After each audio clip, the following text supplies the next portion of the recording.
Well, I've definitely been seeing the comments, and you kind of set it up perfectly. You know, these folks want to know, man, who does One Time want next?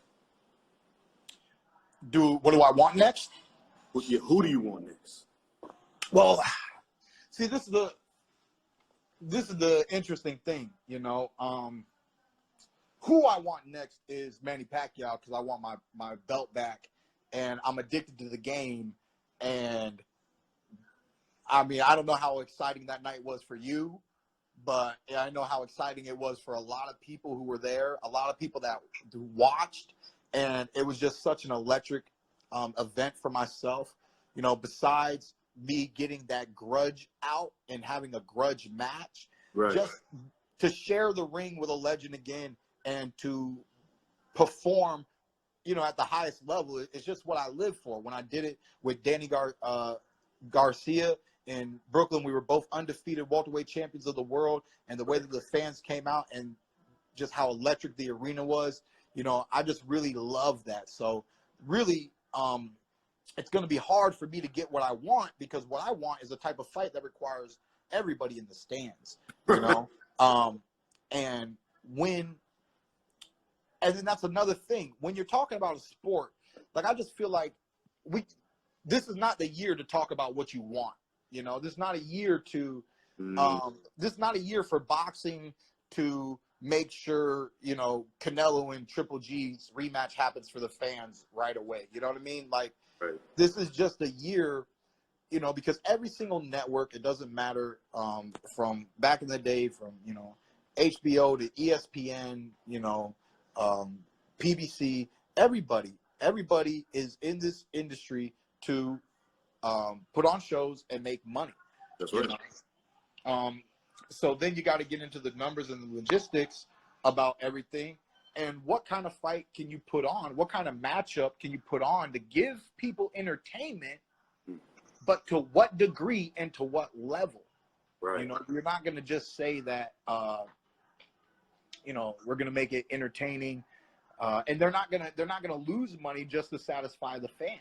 You know, networks aren't going to just start losing money, but they do want to put something out there. I've heard some rumors amongst the sports people how badly every sporting industry wants something out there. They would like to, you know, it's hard for these team sports. Like I said, baseball, hey, they 6 feet away, man. Let them play ball. Let them play ball. They 6 feet away. Let them play ball, you know?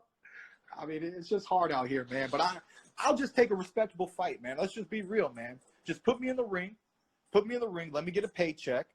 Let me stay active, because y'all know how easy it is for your boy to not fight and then try to come back and take over the world. And I did that last year, and it wasn't not just easy because it's not easy taking over the world in boxing. It wasn't easy because that's not the way to go about it, you know?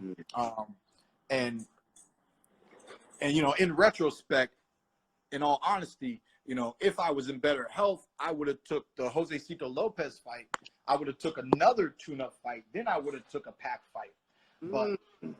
But I knew what kind of crisis I was in, and I saw it as a now or maybe never. I was very fearful about my hand surgery. You know, as a fighter, even though they tell you it's a minor surgery, it's this or that, you're messing with my moneymaker, and you know, it's just a lot of insecurity. So with that, I didn't want to postpone. I didn't want to wait for my career. I wanted to try to make it all happen. And, you know, and we were right there, and we were going toe to toe with a legend. What do you think about the UFC coming to Jacksonville May 9th? Is it too early? Because they definitely are setting it off, and it seems like Florida's willing to accommodate. Yeah, definitely willing to accommodate. You know, what are they doing? They got an arena? Yeah, UFC's doing a whole UFC 249 in Jacksonville, May 9th. And if they don't do it in Jacksonville, Dana White has a fight island, an island somewhere in the world to fly planes in. And I mean, there's some people that are like dogged about making sports reoccur. But is it too soon though, May 9th in your state? No, you know, obviously, as long as they're following whatever protocol and regulations that the governments and whatever states feel comfortable with, you know, I remember them trying to say that they would almost let people come into the arena if it was like spread out, like they would let people go to the baseball game if they sat in only a certain amount of chairs spread apart. And I mean, yeah, you can't regulate that's that. awkward, man. I mean, Right. it's a family thing. You want your kid next to you. You don't want your kid two Right. chairs down over there, Right. and then your next kid come on, man. You can't. It's a family outing event. You know, you do it with couples. You know, there's some guys and girls who love every sport. You know, so it could be a couples thing. That's the only thing that's bothering me right now is just is that. But they want to get sports out there. They want to get it live like we are right now. They just really want to get that live action. And I can't blame them. They just need to be strategic. And it's going to be interesting because it's going to be a process. So it doesn't matter who does it first, whether it's UFC, baseball, tennis, doesn't matter who ends up doing it first. But, you know, Dana, I did hear about that island like over a month ago. Like they jumped on it quick. They're like, no, we can't sit around. We got to go make money. We need action. You know, Dana White don't play, you know. Nah. So and then I think he saw an opportunity possibly because I think it's the competitor in Dana White as a businessman. I think he saw an opportunity to be the first one doing live events. That way, once again, you know, all eyes on UFC. You know, all eyes on UFC. You know, they're very good at trying to produce that. Very. So And it is what it is. Great correlation to like what was it, Enter the Dragon when Bruce Lee fought on that island. So it's like, you know, in small. Amir Khan. Crazy, you know what I mean? I'm seeing Amir Khan comments. You think Yeah. me and Amir Khan is a comeback fight? That's not Yeah. bad. That's not bad. I'll do it. Not bad at all. And just to be clear, the May 9th fight in Jacksonville, I don't think there's going to be any fans.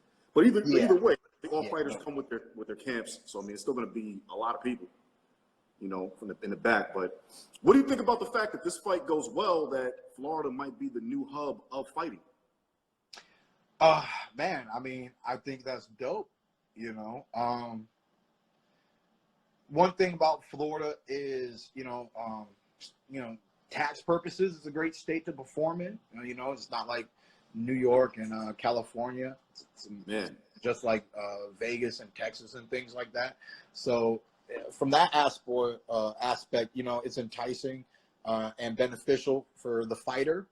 But, you know, I think when it comes to doing things in Florida, you know, Jacksonville's a little rough, you know. You know, which is probably why they were like, yeah, go somewhere that needs the economic stimulus or something. I don't know. You know what I mean? Like, you know what? And that's a good point. But not just that, but go somewhere where, you know, they need it. And because they need it, you're going to get your arena for the low. You're going to get your contract for the low. You're going to be able to negotiate, you know, 10 times over. You know, they're not going to be playing hardball with you. You know, it's not the state. It's not New York. Jacksonville is not New York City. You know what I'm saying? Jacksonville is not California. All the different regulations and all the other things that come in, you know, with people that know a little bit more behind the scenes and just what fighters have to go through with licensings and different things. Certain states are just a little bit more just on you and to a T than others. Shoot, I've seen when the Ugas fight that I worked in Mississippi, I saw some things. I was like, oh boy, this ain't no regular state, boy. This ain't no, this ain't no regular state. This ain't no regular sanctioning, you know. I mean, it just is what it is. Each state has their own, you know, and some places are stricter. I remember the state of Florida when I was getting all my first round knockouts.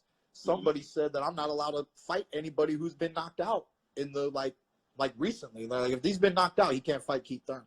And like normally they don't do that to fighters. Like they didn't do that to Tyson. They didn't do that to nobody. But whatever authority this guy had, you know, those political strings can get pulled from time to time.